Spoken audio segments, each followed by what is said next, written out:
I'm absolutely delighted to introduce today's speaker to you. He is Professor Bob Douglas. As many of you are probably aware, Bob retired from his post as the Foundation Director of the National Centre for Epidemiology and Population Health at the ANU in 2001. His 40-year medical career spanned work as a specialist physician in Papua New Guinea. He was Dean of the Medical School at the University of Adelaide, and he was also chair of a Geneva-based World Health Advisory Group. And he was honoured for his contributions to medicine by the award of Officer of the Order of Australia in 2000. Following his retirement in 2001, Bob, with 5 colleagues from various walks of Australian life, established a new body, Australia 21, the board of which he chaired up until 2011. Australia 21 is building networks of thinkers and researchers on some of the wicked problems which are facing Australia and the world in the 21st century. And arising from that experience, he published a book entitled Sea Change Centres, Great Power and Hope. And Bob currently also chairs Sea Change Incorporated, which is promoting the development of sea change groups in the ACT, which aims at helping to empower local communities to take action on climate change and their ecological footprint.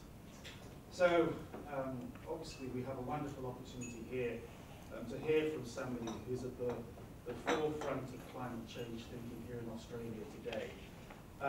But today, Bob will be focusing on a slightly different topic, but no less important, particularly in the ACT, which has a significant, but often poorly publicised problem in terms of drug use. He'll be talking on rethinking the governance of drug use in Australia. So welcome, Bob. And thank you, Chair, for the invitation to discuss this complex question.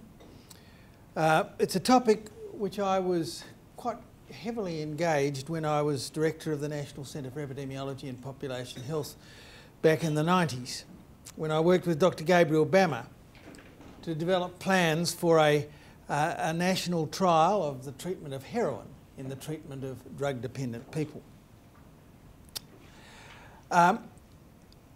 After we'd worked for 4 years developing a proposal for a trial and the design and exploring the implications of such a trial, the trial itself was vetoed by the Howard government, despite the fact that it had been strongly supported by 5 of the 8 state and territory jurisdictions.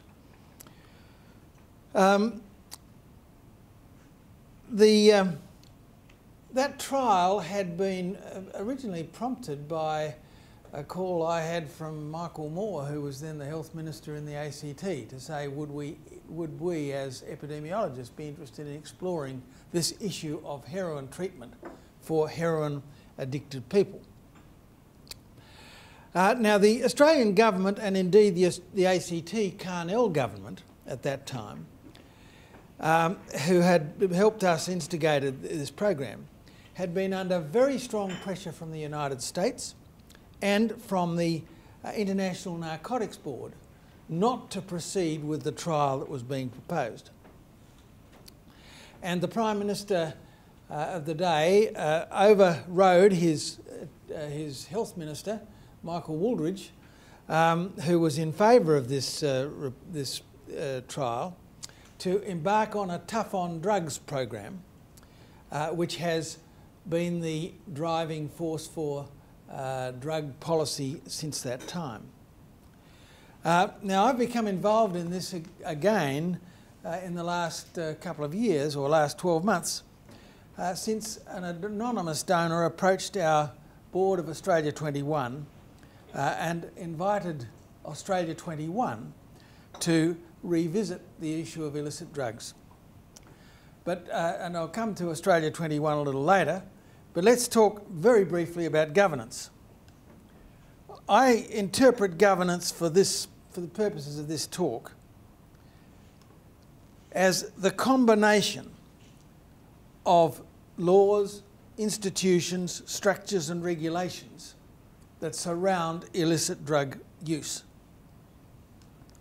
And I see the desirable moral purpose of governance as being a system that will provide a worthy pattern of good while avoiding undesirable patterns of bad.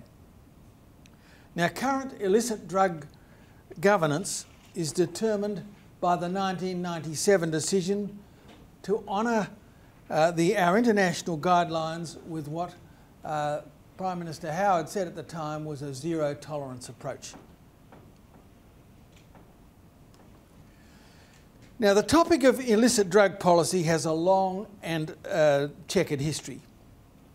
It dates back to the opium wars in China in the 19th century, when America and American missionaries reacted strongly against the British government foisting opium on Chinese to balance their trade with the Chinese population. In the United States, alcohol became a prohibited substance in the 1930s, a policy which resulted in socially destructive black market and was abandoned after several years. International policy has been heavily influenced by Richard Nixon's war on drugs, which he declared when he was behind in the polls in 1971 when he was feeling the effects of the Vietnam War. He went on to win the election, and the war on drugs was seen to be a very important electoral advantage to him. Prohibition of narcotics, cocaine and cannabis has been internationally maintained by a series of international treaties and conventions which have been enforced and promoted by a very substantial American drug law enforcement industry. Notwithstanding the US and international pressures to stamp out these drugs, their use has increased progressively. In the 1980s, a number of countries, including Australia, began to focus particularly on what were called harm minimisation strategies. This was the recognition that drug use and drug dependency were not being inhibited, and that at the very least, those who were addicted to drug use should be given societal protection from their effects as far as possible. Now, 3 international treaties have for the past 40 years provided the international framework for the prohibition of a range of psychoactive and psychotropic substances. They include the Single Convention on Narcotic Drugs of 1961 that was amended subsequently by a 1972 protocol, the Convention on Psychotropic Substances of 1971, and the United Nations Convention Against Illicit Traffic in Narcotic Drugs and Psychotropic Substances of 1988. Australia and nearly all other countries are signatories to each of these treaties and conventions, and they have been heavily monitored and to some extent policed by the US interests. And in effect, the treaties and conventions require that countries will prohibit the substances from general use and treat those who use them and market them under criminal law. Now, Australian policy on illicit drugs since 1984 has been built around 3 pillars.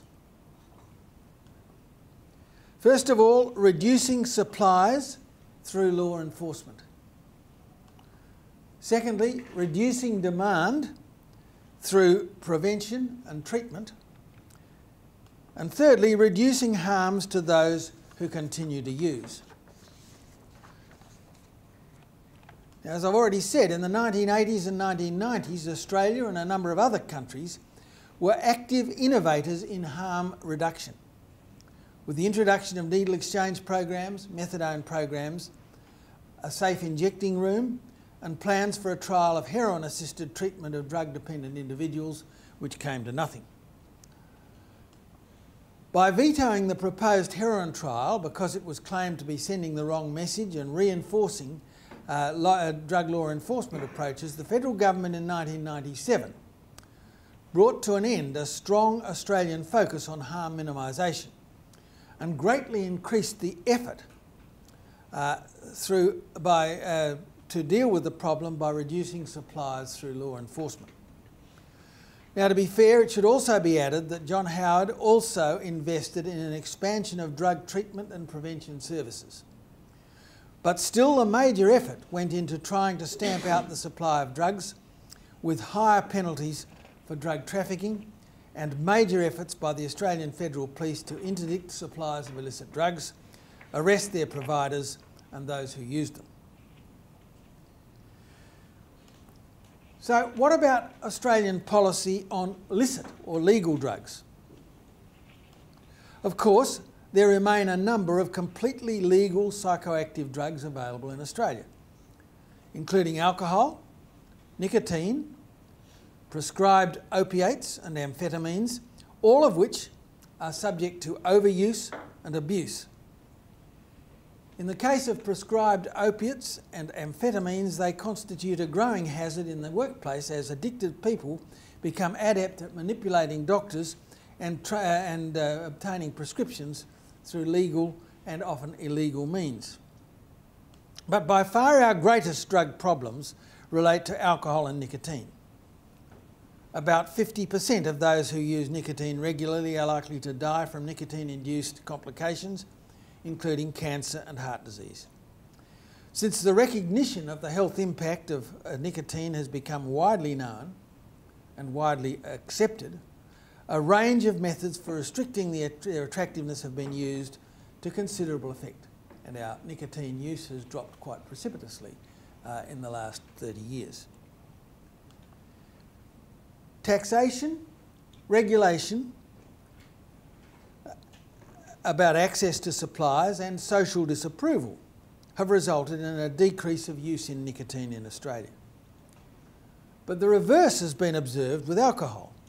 It has become more easily available to people of all ages, and as this has happened, problem drinking has increased among young people and Aboriginal communities and amongst the community at large. But people who use both of these drugs, nicotine and alcohol, are doing so legally, even if, in the case of nicotine, under some social disapproval. Let me now say something about prohibition and criminalisation.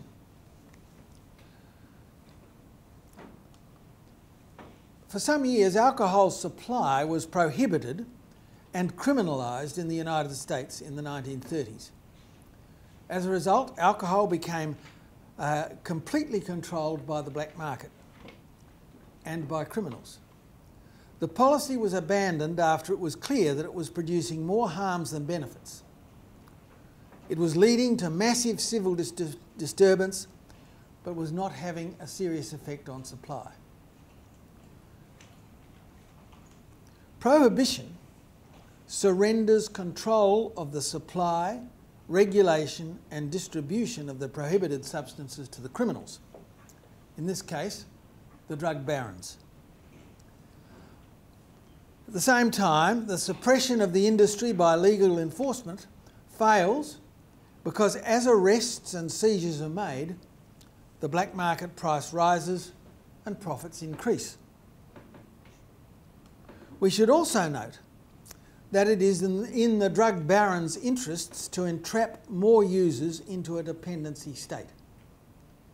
All of this was well known in the United States in the 30s, but seems to have been ignored by Richard Nixon when he embarked on his war on drugs as an election winner in 1971. Continuing with the consequences of prohibition and criminalisation, dependent drug users very often become engaged in household crime to support their expensive habit. Furthermore, because a very high proportion of the occupants of prisons are there because they've become dependent on drugs, a direct consequence is that corruption leads to supplies of drugs in prison and hazardous drug use among the inhabitants. Under a prohibition regime, innocent experimenters become criminals under the law if they I've gone too far. Innocent experimenters become criminals under the law if they're caught with supplies of drugs, and this can have dire consequences on their future lives. Now, in June 2011, a high-profile Global Commission on Drug Policy released an important report that continues to reverberate around the world. The Commission included a former Conservative US Secretary of State as its chair and had as its members a number of former heads of state from around the world and the former Secretary General of the United Nations, Kofi Annan. The group reported that the war on drugs has completely failed.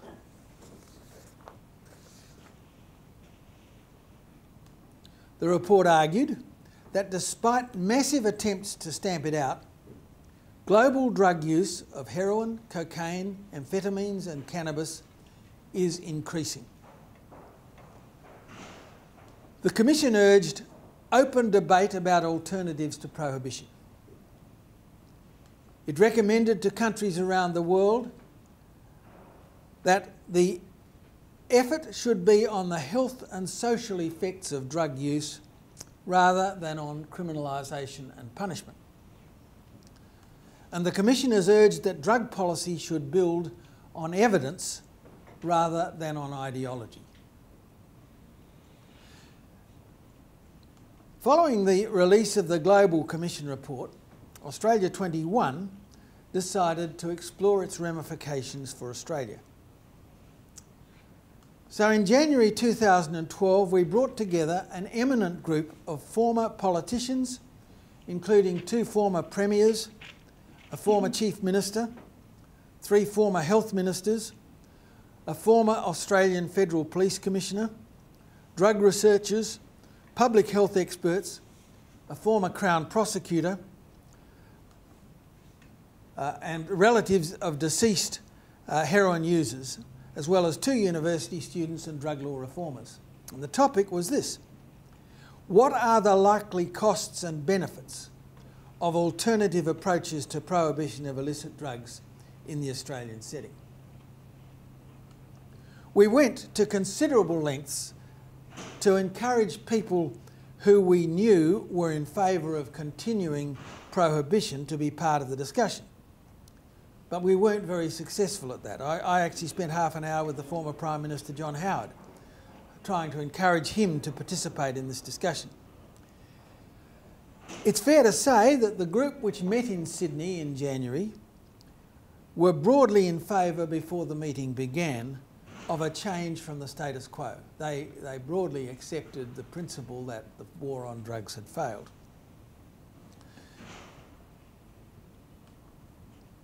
But in preparation for the meeting, we invited an expert social researcher, David McDonald, to prepare a discussion paper defining terms and examining what has gone before on this issue. We also alerted all participants about the ground rules for Australia 21 roundtables, namely that in preparation for the discussion, all participants would have the opportunity to submit for circulation to everyone their personal reaction to the discussion paper, and that the Chatham House rule would apply, namely that people would not be identified for what they said. It was an opportunity to pool ideas anonymously. We recorded the transcript, the proceedings, transcribed it, and then we would identify we would not identify the originators of any contribution, that people should be absolutely free to express themselves openly. We also alerted them to the fact that Australia 21 would prepare a report of the discussion for which it would seek comments from all participants, but that the report would be the product of Australia 21. The hope would be that before becoming public, all participants would be comfortable that it was an accurate record of proceedings, and in the preparation of the final report, which is out there, and you can obtain a copy, we also included some specific quotes from individuals with their express permission.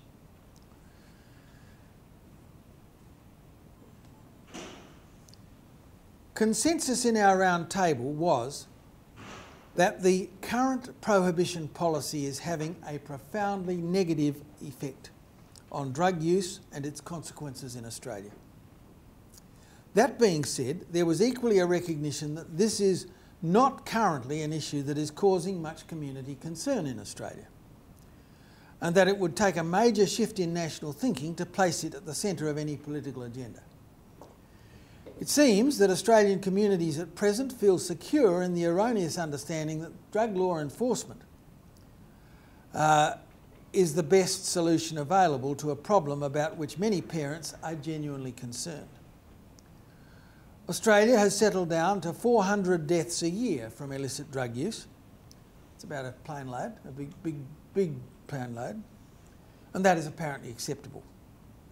Our society currently tolerates the criminalisation of our young people, and we put up with the consequences of drug dealers and barons fighting over the high profit margins of their illegal trade. But the view amongst the experts gathered around the Australia 21 round table was that world thinking is shifting rapidly on the problem of prohibition, and that there's considerable evidence now available that different approaches would likely lead to better outcomes. The group also agreed that this issue must be better understood and owned by the community at large than it is at present, before the situation is likely to change.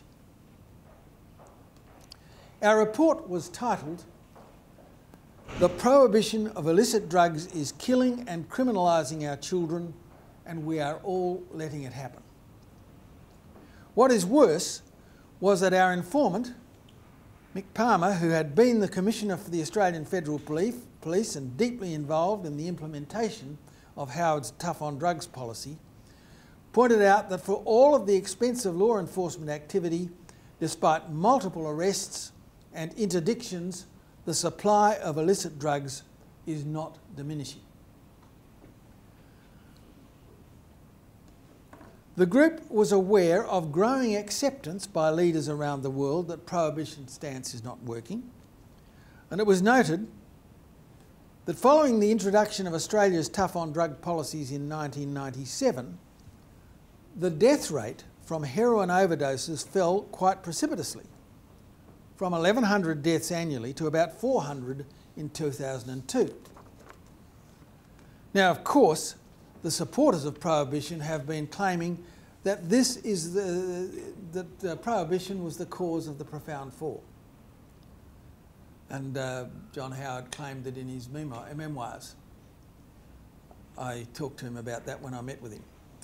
But the group concluded that the fall had occurred during a worldwide heroin drought that was particularly severe in the countries which regularly supply Australia with heroin. The death rate from drug overdoses has continued unchanged during the past 8 years. The view in the group was that the fall in deaths was more likely attributable to the heroin drought and the introduction of improved treatment services than that it was due to the attempts to suppress supply.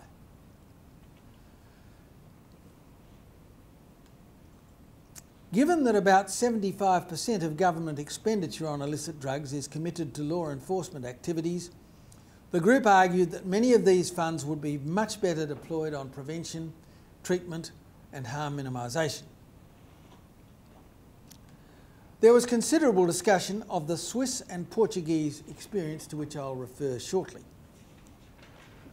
The group did not try to reach consensus on a preferred way forward in Australia, at this point believing that our first task would be to reactivate national debate on illicit drug policy.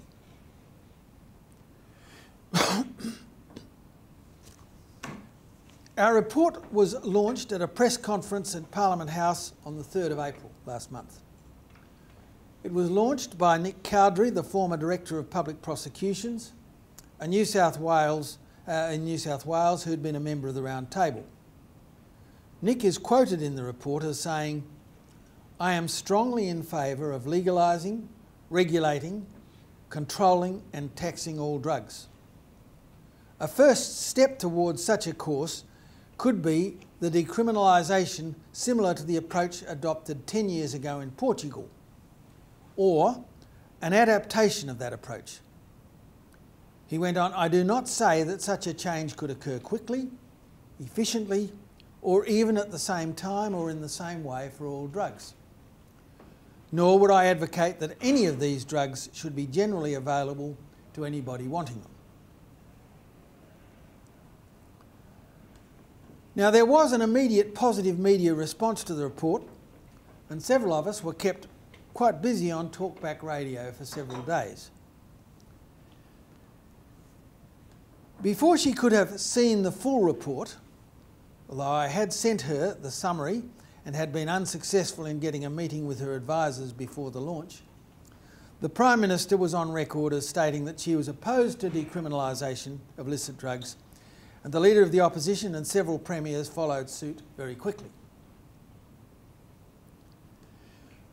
Between the time of the Round Table and the release of the report, Bob Carr, who had been a vigorous participant in the discussions and whose own brother died of a heroin overdose, became the Foreign Minister. He participated actively in the media discussion of the report, supporting its conclusions. Perhaps not surprisingly, the Murdoch press, led by Andrew Bolt and Miranda Devine, went on the attack, as they had done in 1997 at the time of the proposed heroin trial. What was more interesting was that controversial talkback host Alan Jones, who in 1997 had vigorously supported the Howard decision for a tough on drugs policy, opened his interview with Michael Wooldridge, who also had participated in the Round Table and who's quoted on the back of the report.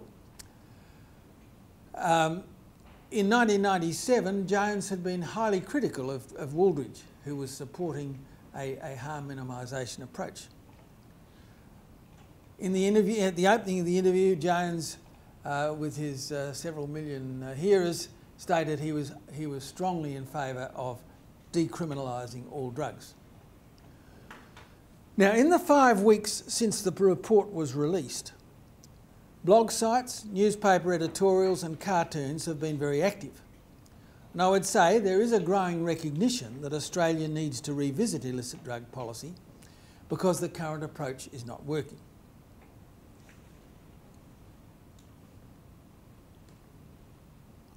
The Pope cartoon in the Canberra Times on the day after the release of the report featured a young boy holding up to his parents the Australia 21 report and saying, "Mum, Dad, I think we need to have an adult conversation about illicit drugs." Tony Abbott, with cigarette in each hand, responds by saying, "La la la la la la la." And Julia Gillard, holding her beer and with a carton of drunk and undrunk cans by her side, says, "Not while we're trying to watch the polls, son." In the background, 2 thieves are racing off with what could be the laptop. The Canberra Times editorial, alongside the cartoon, stated, "The argument that drugs need to be treated as a public health issue rather than a criminal one, and that the emphasis on governance should be on rehabilitation of drug users, is compelling. The drawbacks of such an approach seem minor in comparison with those associated with current policies. Harm minimisation," the editorial went on, "will never eliminate the problem, but reducing the stigma associated with drug possession and putting in place incentives for users to seek help would be an important first step to reducing the costs that prohibition imposes on society." So, what are the alternative options? Clearly, the current default option for the world is prohibition. This means that all behaviours related to drugs, including use, possession, cultivation, manufacture and supply, are treated as criminal offences.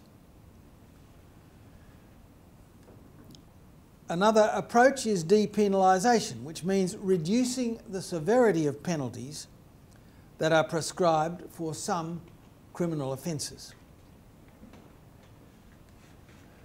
The term decriminalisation means that specified proscribed behaviours are removed from the criminal law and dealt with under civil law. Legalisation means that possession and use of all drugs are no longer offences that are dealt with by the law at all. Regulation means establishing a strictly controlled legal market for drugs, as is the case with pharmaceutical drugs, tobacco products and alcoholic beverages.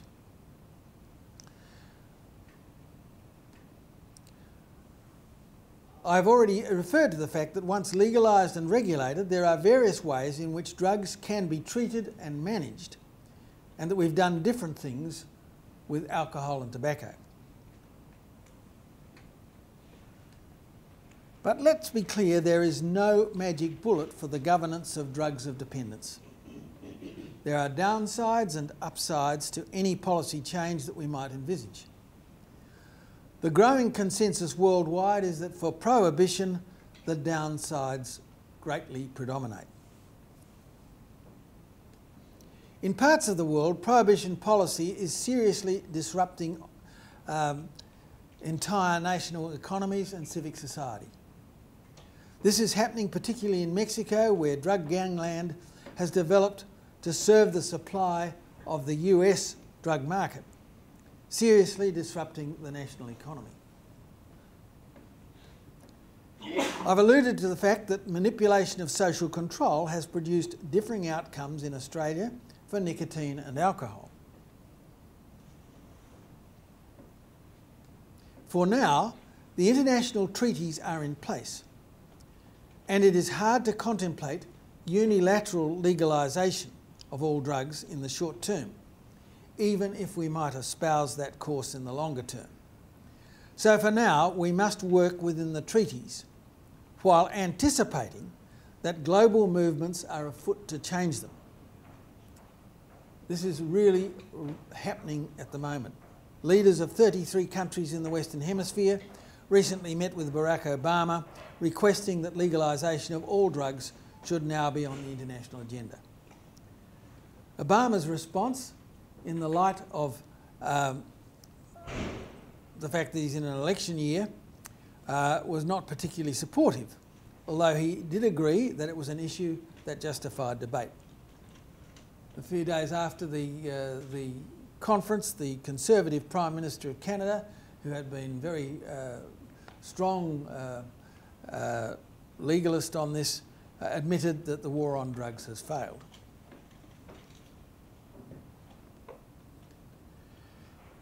Most of Australia's drug law reformers, and there are several of them in the room, recognise that this is not going to be resolved tomorrow.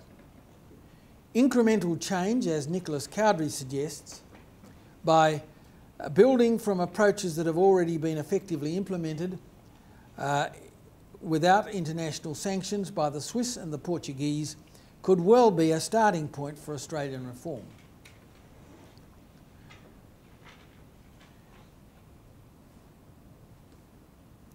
But it's already clear that in Australia at present, politicians will not act on this issue until the community demands change.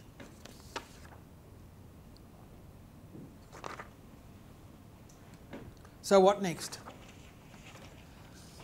The debate may have begun, but most Australians, I think, are thoroughly confused and pretty wary of this whole issue. There is a natural tendency to believe that if we relax prohibition, drug use will increase. The immediate next question when we state that prohibition has failed is to ask, won't legalisation make the problem worse rather than better? It's a lot easier to demonise drugs and drug takers than to deal with the reality that in any society there will always be people keen to experiment with psychoactive drugs if they are available.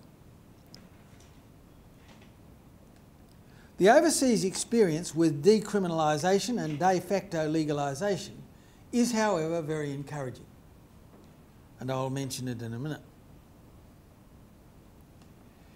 If this issue is to be revisited by our politicians, it's clear that there needs to be much more than a superficial debate in the media about the difficulties that everyone is experiencing with prohibition. We need to involve parents, young people, faith groups, medical and pharmaceutical professionals in a discussion of a range of new options.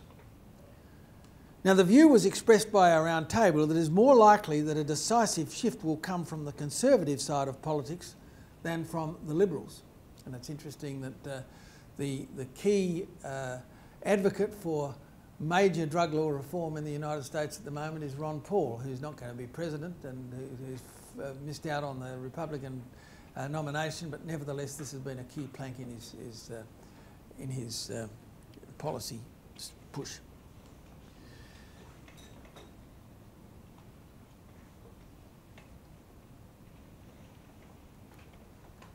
Yeah, what have I done?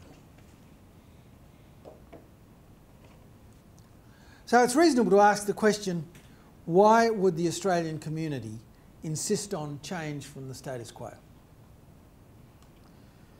Now, the consensus in our roundtable discussion was that young people are at greater risk of entrapment into the drug culture under prohibition than they would be if drugs were controlled in other ways. For me, a light bulb switched on in the round table when former Premier Jeff Gallop asserted, "I think the idea that prohibition kills is an important one. My plea is, how can we get governments to buy into this issue? I think they need to see that what they are doing and not doing is causing a lot of the harms. At some stage," he said, "they have to be held accountable for allowing this to happen." A second reason for popular support for change is the frank admission by drug law enforcement agencies around the world that law enforcement to maintain prohibition is an inappropriate use of scarce resources. A third argument for change is the complete lack of quality control of the drugs that are being sold on the street. So young people have no idea what it is they're taking or what dose they're taking. Next is the argument that household and gang crime are very substantially related to the high cost of drugs and the markets associated with them. Next is the fact that our jails are full to overflowing with people who have been unnecessarily criminalised by prohibition, which itself is not reducing the supply. And there's good evidence of benefits from serious investment in an approach to drug use that focuses particularly on harm minimisation rather than on futile attempts by law enforcement authorities to reduce illegal supplies.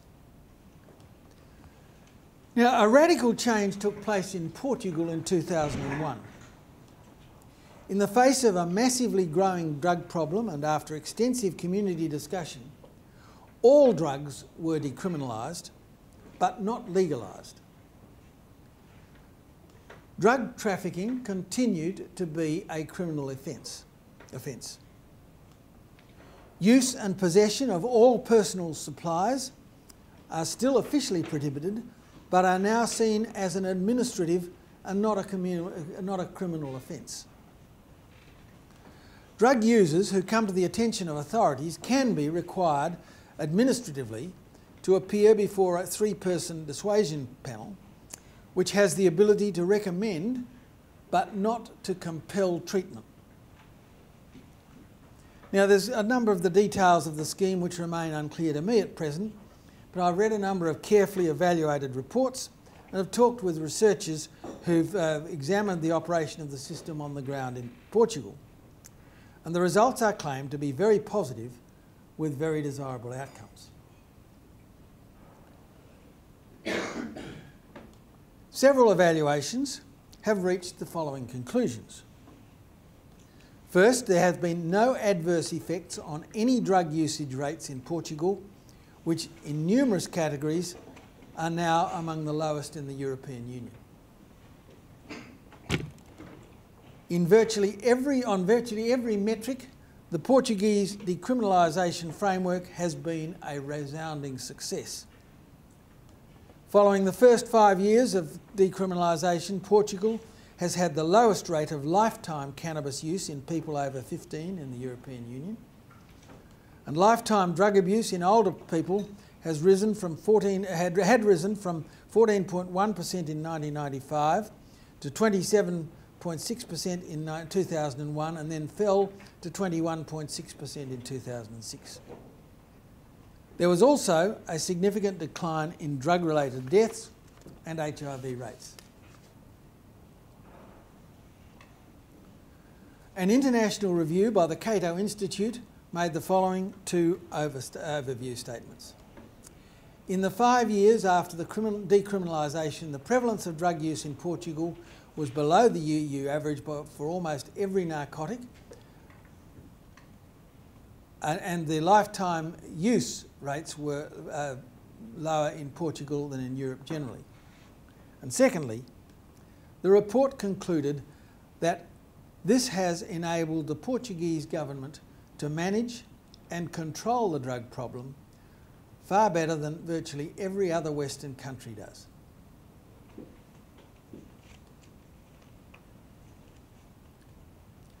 So, let's now turn to Switzerland.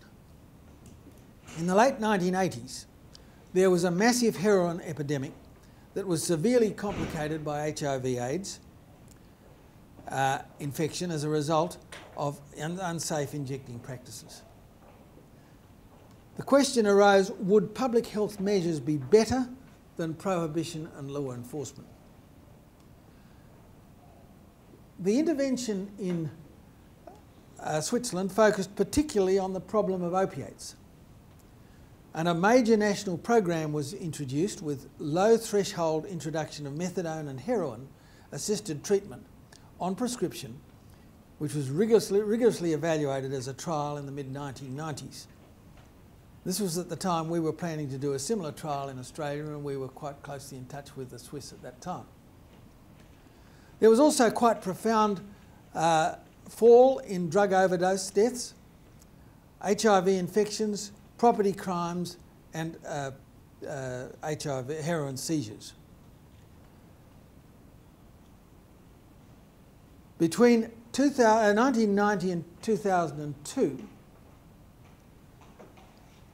Zurich experienced a huge drop in heroin use from 850 to 150 chronic heroin users. And HIV infection rates fell, as did property crime and heroin seizures. Now, all of this was attributed to a switch from the black market to white market available heroin. So, as I've already said, there is a global change taking place, and no more extensively than in the area of medical cannabis. This drug has a long history of use as a treatment for a number of purposes. It was part of the US pharmacopoeia until 1937. There have been claims of considerable benefits to HIV and chemotherapy sufferers in the prevention of nausea, vomiting, loss of appetite, and in the treatment of spasticity and neurogenic pain for some chronic neurological disorders.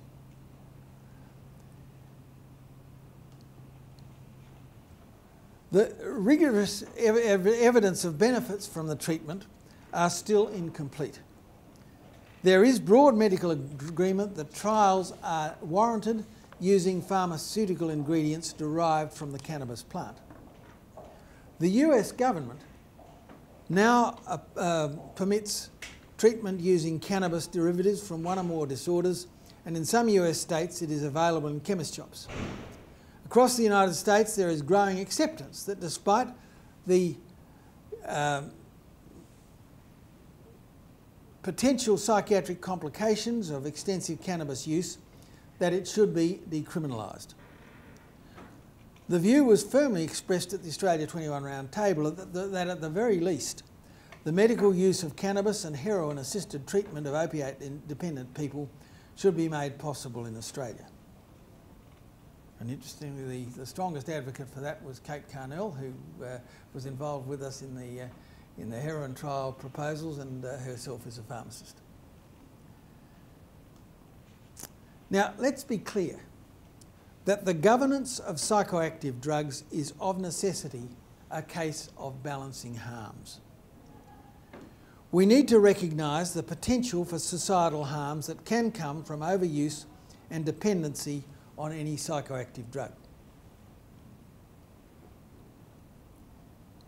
Alcohol and tobacco are causing huge harms and social disruption to human societies everywhere.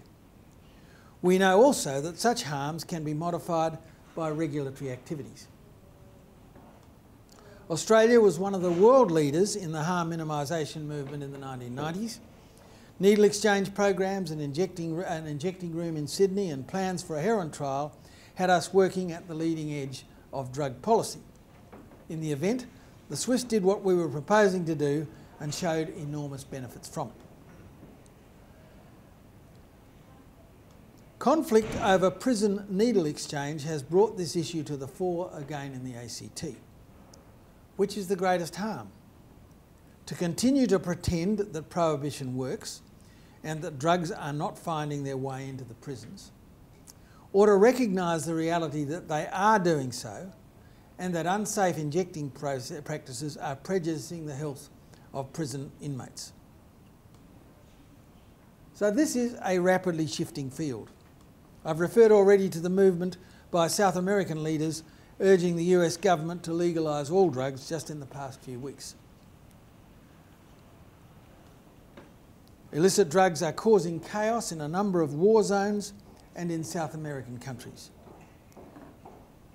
Obama has acknowledged the need for debate, but it is an election year. Several of the United States have decriminalised cannabis and now make it available for medical use. The Canadian Conservative Prime Minister has admitted that the war on drugs has failed. The debate in Australia has just begun, but we need to maintain it and open our minds to the possibility of radical new governance that could potentially result in real benefits to Australian society.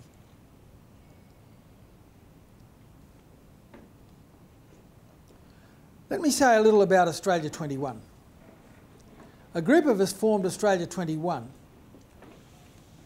in 2001 because we believed that there was a real need for a new independent structure that could fearlessly examine a number of complex issues confronting Australia's future. We were prompted to do this by the success of the Canadian Institute for Advanced Research, which has been an important catalyst for national and often world policy, thinking about a range of issues ranging from early childhood development to quantum computing.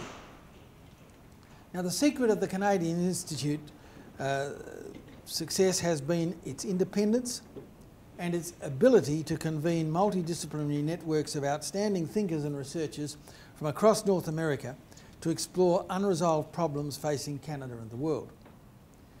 After careful study of the way the Canadian Institute operates, Australia 21 was incorporated as a non-profit organisation, registered for tax purposes with the Commonwealth Department of Education 11 years ago.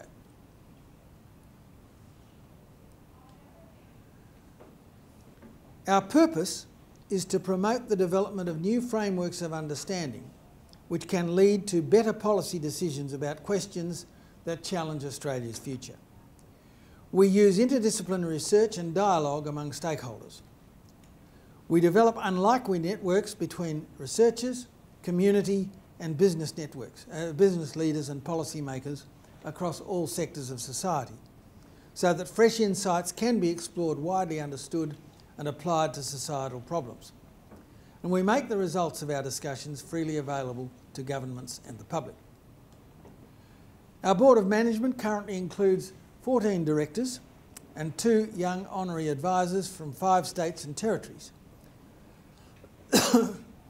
whose diverse backgrounds include academia, public service, small and large business and community. We're still a small and inadequately funded organisation. We depend on charitable giving, sponsorships and general and special purpose grants from universities, philanthropists, the general public and in some instances from government departments to enable us to undertake work on issues that the board believes can benefit from an independent approach. The approach we use, exploring new issues, is to bring together the round table discussion, diversely skilled and experienced thinkers from diverse institutions and disciplines. The round table works with carefully crafted question that is agreed to by the board to be of national importance and is not currently being adequately addressed by more conventional institutions. Paul Barrett, a former Secretary of the the Commonwealth Department of Defence, is our current chair, and Professor Glyn Davis, the Vice Chancellor of Melbourne University, who was a member of our board for a number of years, is our patron. Australia 21 is now 11 years old, and we can point to a number of worthwhile accomplishments in all of these areas. We've worked on 4 broad themes: Australian in society, Australians in the landscape, Australians in the world, and building national resilience. Our reports are distributed widely to policymakers, and we believe we've been influential in the development of federal and state policy in a number of fields.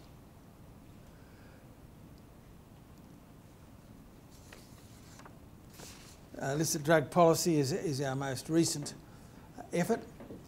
But in addition to that work, we are now developing, paying attention to 3 new fields of challenge. They include the thorny issue of end-of-life decisions and assisted suicide, regreening Australia, and engaging young people in a consideration of their future. The Board of Australia 21 is committed to a course of action that hopefully will be a round table to discuss the application of the Portuguese and the Swiss experience to Australia. That will depend on whether we can identify sources of untied funding. Please feel free to take away a copy of our report and have a look at the insert in the front page, which invites you to donate to the work of Australia 21, either a small or a large amount, because that's what really keeps us going. So, to conclude,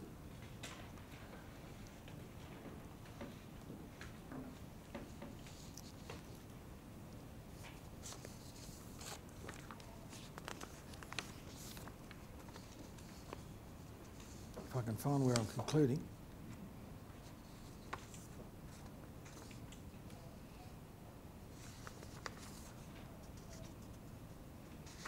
Doesn't matter. I think you've made a very strong proposition there, Bob, for decriminalisation. So I think it would be useful now just to... Can I just run through the spots? There's no current appetite around Australia for amongst our political leaders for a debate. Community is probably quite confused and uncertain about where we're going. There's a stalemate in the ACT about injecting in prison. We've concluded that leadership from the community will be essential, and so the sort of things you talk about in this course are absolutely fundamental. There is a move afoot by the future Fairfax Press for a national discussion on the possibility of legalising all drugs later this month, and I sense that you might start to see that happen in the next 2 or 3 weeks. And probably there will be a further A21 round table and a national conference to support this kind of work. Okay.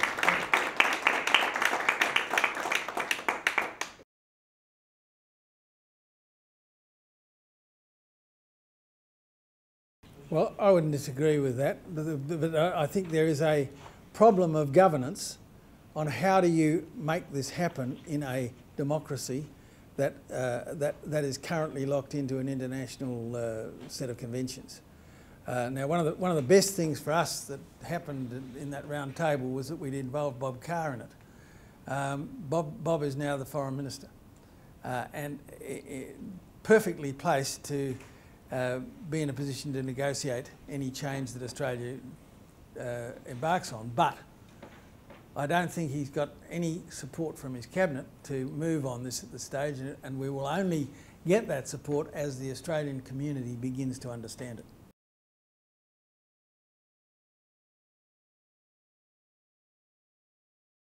As you can imagine, I've done an awful lot of thinking about this topic in the last few weeks.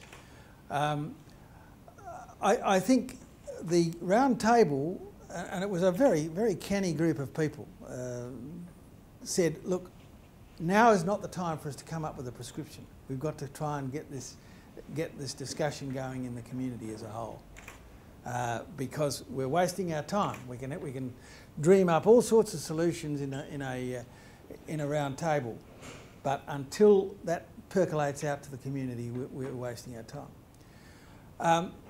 I think keeping the debate going and making it more informed as it continues is what we're attempting to do at the moment.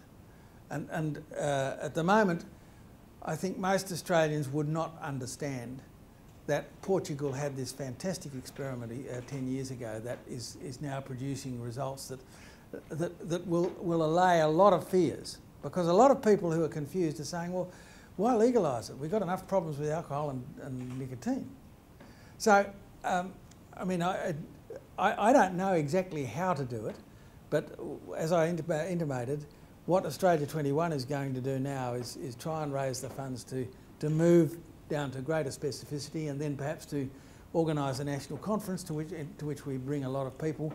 We're concentrating also on parents, young people, faith groups, medical and pharmaceutical expertise, because these are areas where the political process is likely to be partially influenced. But I think there simply saying we know how to do it is not the answer. It's a matter of, and this is where I think governance is about embracing the entire process to get to a new consciousness about the nature of the problem.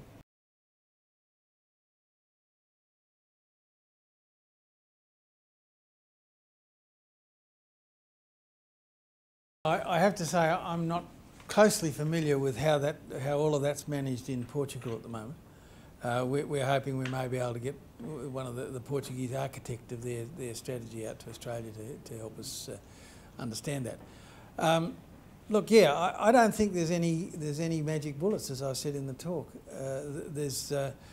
It's a question of balancing harms and balancing negatives.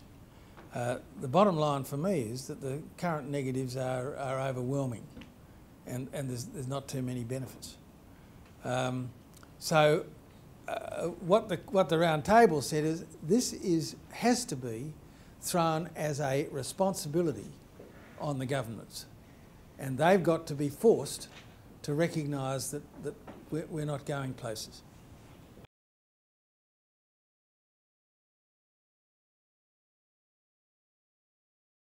Whether we've made the best use of the fact that hepatitis B and C are now the dominant issues, I don't know. I've been out of this. For me, it's been a revisitation of drugs after 15 years away from it.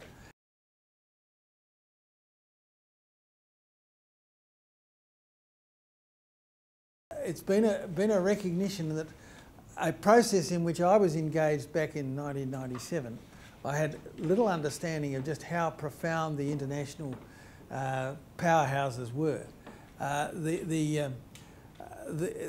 Talking about the Tasmanian poppy industry, they were under very severe threat by the International Narcotics Control Board if Australia had gone ahead with a heroin trial.